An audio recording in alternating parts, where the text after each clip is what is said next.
Hola a todos y bienvenidos un día más al podcast sobre Derecho Marítimo. Hoy tenemos como invitado a Juan Luis Pulido, que es catedrático de Derecho Mercantil en la Universidad de Cádiz y of Counsel o consultor académico en el despacho Martínez Echevarría y, por supuesto, es un reputado experto maritimista en nuestro país. Con él vamos a hablar hoy sobre un contrato muy habitual en nuestros puertos deportivos, marinas, como es el contrato de amarre. Juan Luis, muchísimas gracias por acercarte al podcast y buenas tardes. Gracias a ti, Juan Pablo. Buenas tardes. Bueno, pues tenía muchas ganas de tenerte en el podcast para hablar de un tema del que eres un gran experto. Y la primera pregunta que te quería hacer es, ¿qué es esto del contrato de amarre y dónde encontramos su regulación? Bueno, esa realidad práctica a la que encuadramos bajo una denominación que es el contrato de amarre es muy diversa, muy plural y aunque está muy difundida en la práctica y no está regulada por la ley ni en España ni en la mayoría de los países de nuestro entorno, con lo cual se presentan una serie de problemas complejos. Para empezar, ni siquiera su denominación es uniforme, porque los contratos que se utilizan en la práctica no siempre utilizan la expresión contrato de amarre, sino otras, a veces muy poco afortunadas, como cesión del espacio de uso o arrendamiento de puesto de amarre, etcétera. Es una realidad compleja, diversa y no regulada por la ley, con lo cual los problemas jurídicos que suscita son bastante diversos y complicados de resolver. Ujú. Y, y entonces, dado que no está regulado por la ley, ¿cuál diríamos que es su naturaleza jurídica? ¿Cómo calificamos este contrato? Bien, ese es principalmente el problema jurídico que se plantea en primera instancia. Eh, Como no tiene una regulación específica, perdón, pues cuando un contencioso llega a los tribunales o un árbitro, el primer problema que se plantea es ¿qué es esto? ¿Y a qué derecho lo someto? Bien, tratándose de una realidad no tipificada por la ley, tendremos que atenernos en primera instancia, por lógica, al, al acuerdo específico que hayan suscrito las partes, que es el que nos va a decir en qué molde contractual típico podemos encuadrarlo. Claro, aquí dar soluciones generales no es fácil porque también los contratos que se utilizan en la práctica son también muy diversos. No obstante, sí podemos identificar unas líneas generales, sobre todo, más que de los contratos específicos, de las condiciones generales que utilizan los puertos, las distintas marinas en España. Y de acuerdo con lo que reflejan estos contratos generalmente usados en España, pues podemos decir que hay unas líneas predominantes en cuanto a su naturaleza jurídica, aunque la doctrina discrepa en cuál es esta. Yo voy a darte mi opinión que es la que después va a determinar el régimen que se va a aplicar a esta cuestión. Yo creo que lo que reflejan los contratos es, en principio, una realidad compleja mixta. O sea, aparecen elementos contractuales de diversas figuras. Aparece un componente de arrendamiento que para mí es claro e importante, aparece un elemento de contrato de suministro, aparecen elementos de un contrato de hospedajes y en algún caso, mucho más raro, aparecen elementos de un contrato de depósito. Claro, esto complica mucho el análisis de su naturaleza jurídica. De manera que en cada caso en concreto y aplicando las teorías, las reglas generales del derecho de contrato, pero sobre todo teniendo en cuenta que para integrar el contenido del contrato hay que atenerse al tenor literal y respetar la libertad de pactos, la autonomía de la voluntad de las partes, es decir, hay que tratar de establecer las verdaderas intenciones de los contratantes, identificar la causa del contrato. Yo encuentro en la mayoría de los casos un contrato de arrendamiento, ¿vale? Con una absoluta predominancia. Ahora bien, ¿qué tipo de arrendamiento? Pues aquí también hay digamos, se abre un doble camino. En la base hay un arrendamiento de cosa. una locatio conductio rei, que es el derecho a usar un determinado punto de amarre para una embarcación durante un tiempo estipulado en el contrato a cambio de una prestación. Este es el elemento base del contrato, el que encontramos siempre.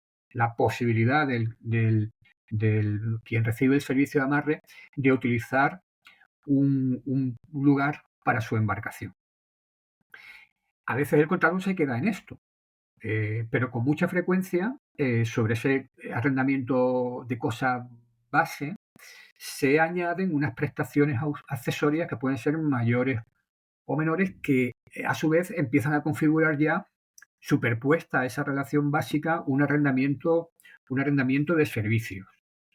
Por lo que en definitiva se puede afirmar que contenemos un presupuesto que es el arrendamiento de cosas, que es el contrato de amarre, y a la vez un arrendamiento de servicios diversos, el balizamiento, las ayudas a la navegación, servicios de agua, electricidad, iluminación, teléfono, radio, suministro de carburante, recogida y tratamiento de basuras, etcétera.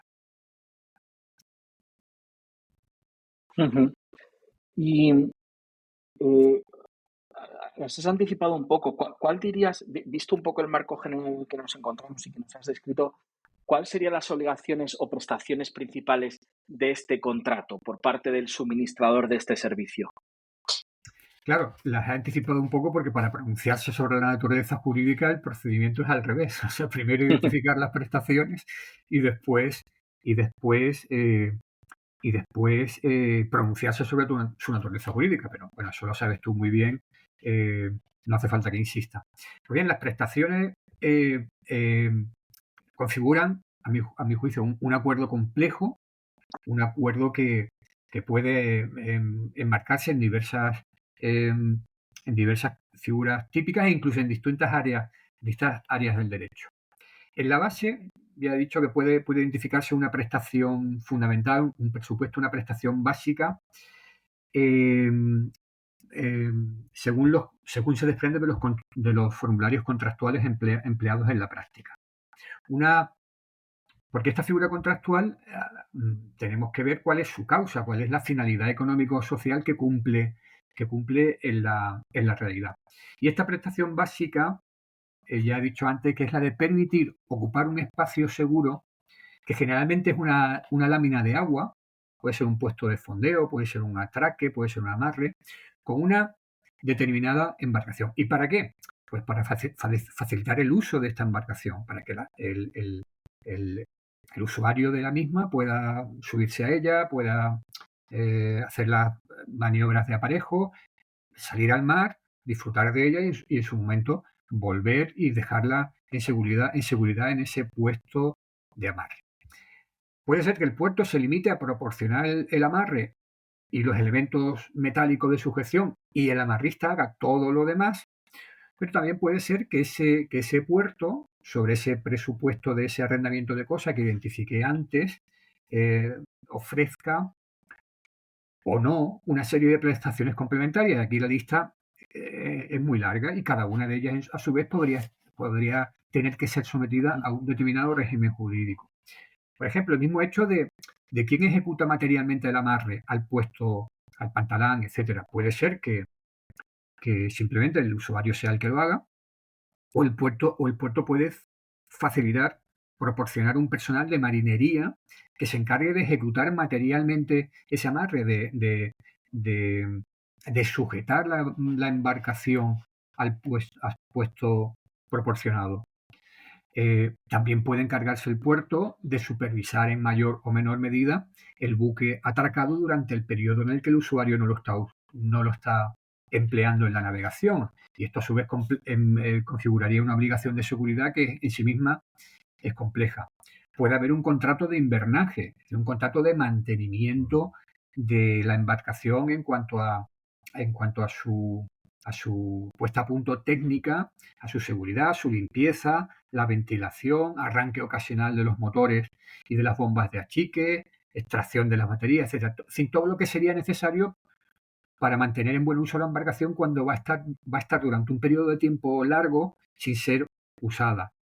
también es muy frecuente que se produzca, o sea, que se facilite el derecho al uso de una serie de infraestructuras portuarias, mayores o menores en función de las características de la marina del puerto, que a su vez puede tener más o menos servicios.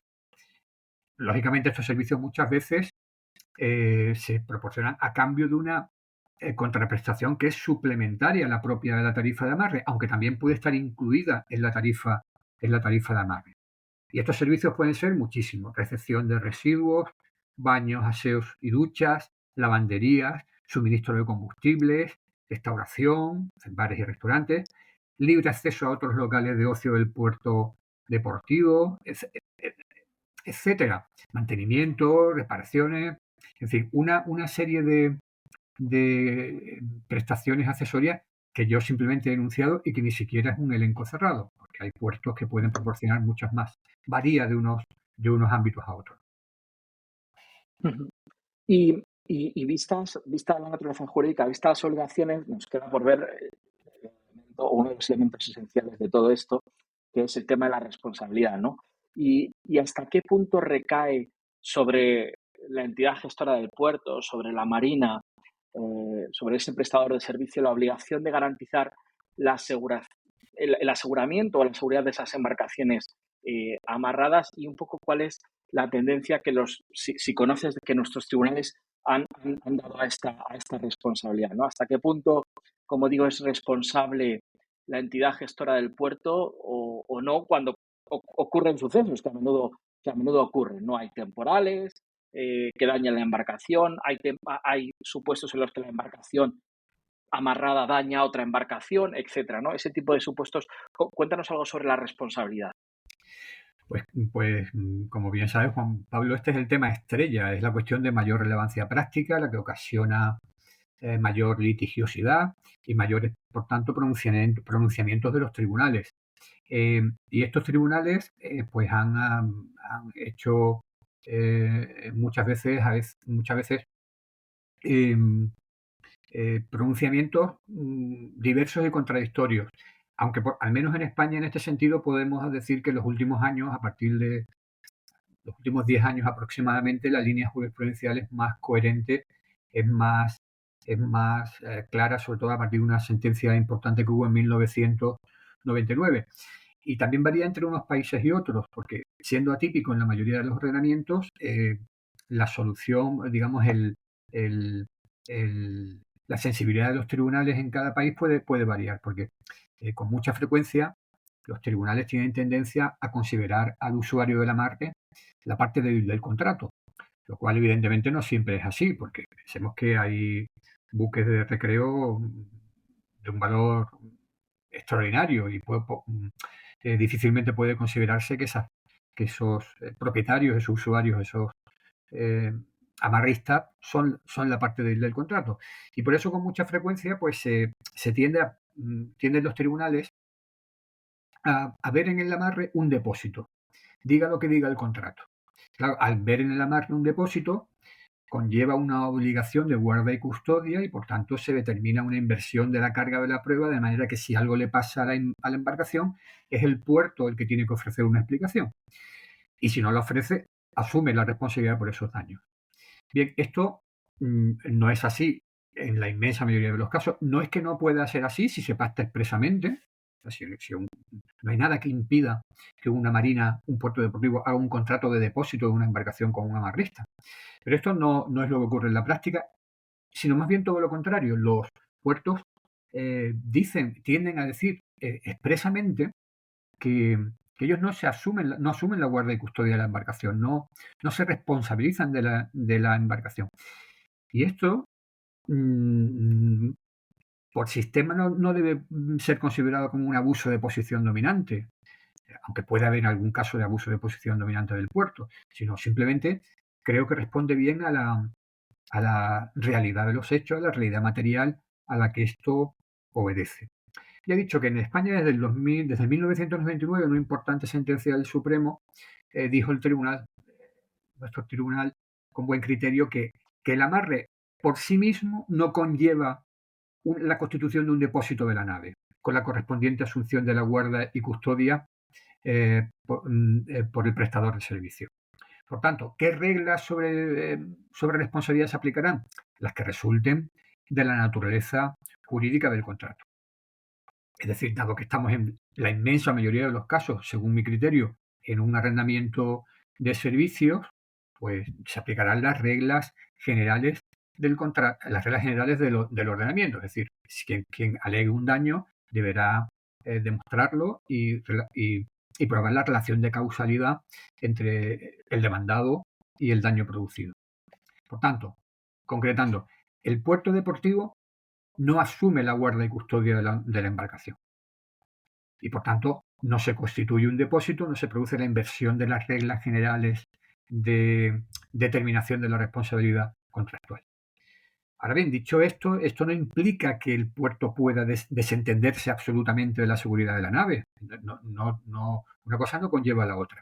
El puerto, como lo que la facilita, es un lugar seguro y el mantenimiento en seguridad de la embarcación es el elemento causal básico del contrato de amarre. De alguna forma tiene que proporcionar esa seguridad. Pero esa, llamémosle, obligación de seguridad o vigilancia del puerto, no determina una asunción de la guardia y custodia e inversión de la carga de la prueba, sino simplemente una obligación de seguridad propia de ese tipo de arrendamiento de servicios sin posibilidad de apreciar la existencia inequívoca de un contrato de depósito, que no cabe entenderse implícito en la relación. Por tanto, habrá lo que se identifica con frecuencia, una vigilancia externa, que no constituye una asunción de guardia y custodia, que conlleva ciertas obligaciones, por ejemplo, supervisar que el lugar de amarre esté en adecuadas condiciones, que no pueda acceder cualquiera a las embarcaciones, que los pantalanes estén abrigados en zonas de navegación seguras, que esto normalmente la propia normativa administrativa sobre puertos deportivos lo garantiza.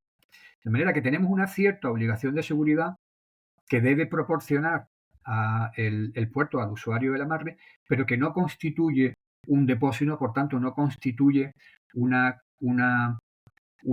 operación de depósito, y que digo que resulta lógico. ¿Por qué resulta lógico? Pues que pensemos, para constituir un depósito hay que traspasar la posesión de la cosa. Y sin embargo es muy importante tener en cuenta que el puerto no asume la posesión de las naves amarradas.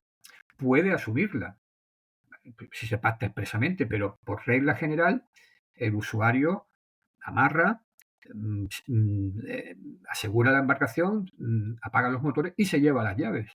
Por lo tanto, las llaves, en fin, todos los elementos que constituyan, que sean necesarios para, digamos, poner en uso esa embarcación después.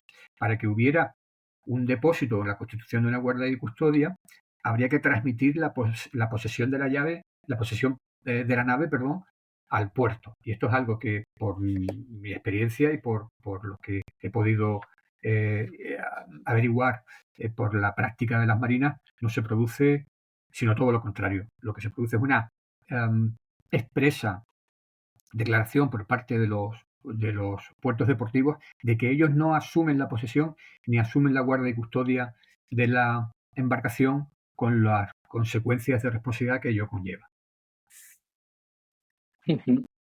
Pues Juan Luis, muchísimas gracias por este repaso que nos has dado, tanto más académico al principio y más práctico y jurisprudencial al final, sobre el contrato de amarre. Así que, de nuevo, agradecerte el que te hayas pasado por aquí y el que nos hayas ilustrado de esta manera. Muchísimas gracias, Juan Luis. Gracias a ti, Juan Pablo. Pues con esto acabamos el podcast. Espero que os haya parecido interesante y nos escuchamos la próxima semana en el podcast sobre Derecho Marítimo.